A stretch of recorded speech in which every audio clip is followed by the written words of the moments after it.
മമ്മൂക്ക ചിത്രമായ കാതൽ ദിക്കോർ ഇന്ന് 14ാമത്തെ ദിവസത്തിലൂടെയാണ് കടന്നു പോകുന്നത്. ബുധനാഴ്ചയാണ്. ഇപ്പം ഈ ഒരു ചിത്രത്തിൻ്റെ ബോക്സ് ഓഫീസിൽ എന്താണ് സംഭവിക്കുന്നത് എന്നാണ് നമ്മൾ ഈ ഒരു വീഡിയോയിലൂടെ നോക്കാൻ വേണ്ടി പോകുന്നത്. അതിലേക്ക് വരാൻ അതിൻ്റെ മുന്നേ നമ്മുടെ ചാനൽ ആരെങ്കിലും പുതുതായിട്ട് കാണുന്നവരുണ്ടെങ്കിൽ സബ്സ്ക്രൈബ് ചെയ്യുക, ബെൽബട്ടൺ അടിച്ച് പൊട്ടിക്കുക, നോട്ടിഫിക്കേഷൻ ഓൺ ആക്കുക. ഓക്കെ, കാതലിൻ്റെ വിവിധ ഷോകളുടെ ബുക്കിങ്ങിൻ്റെ സ്ക്രീൻഷോട്ടാണ് നിങ്ങൾ കണ്ടുകൊണ്ടിരിക്കുന്നത്.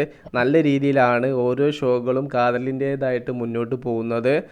എല്ലാ ഷോകൾക്കും ഒരു മിനിമം ഒരു ഒക്യുപ്പൻസി നിലനിർത്താൻ ഈ ഒരു ചിത്രത്തിന് സാധിക്കുന്നു. 14ാമത്തെ ദിവസവും ഞെട്ടിക്കുകയാണ് കാതൽ ദിക്കോർ. ചില തിരക്കുള്ള വലിയ നഗരങ്ങളിൽ ബുക്കിങ്ങിലൂടെ തന്നെ എല്ലാ ഷോകളും ഹൗസ്ഫുൾ ആവുന്ന കാഴ്ച ഇപ്പോൾ കളിച്ചുകൊണ്ടിരിക്കുന്ന ഒട്ടുമിക്ക സ്ക്രീനിലും ക്രിസ്തുമസ് വരെ തുടരാൻ കാതൽ ദിക്കോർ എന്ന മമ്മൂക്ക ചിത്രത്തിന് സാധിക്കും. അതിനുശേഷം തിരക്കുള്ള വലിയ നഗരങ്ങളിൽ കാതൽ വീണ്ടും ഉണ്ടാവും. മമ്മൂക്ക സിനിമകൾ ആവുമ്പോൾ ഓഫ് ബീറ്റ് സിനിമയെന്നോ മാസ് സിനിമയെന്നോ കൊമേഴ്ഷ്യൽ സിനിമയെന്നോ അങ്ങനെ ഒന്നുമില്ല.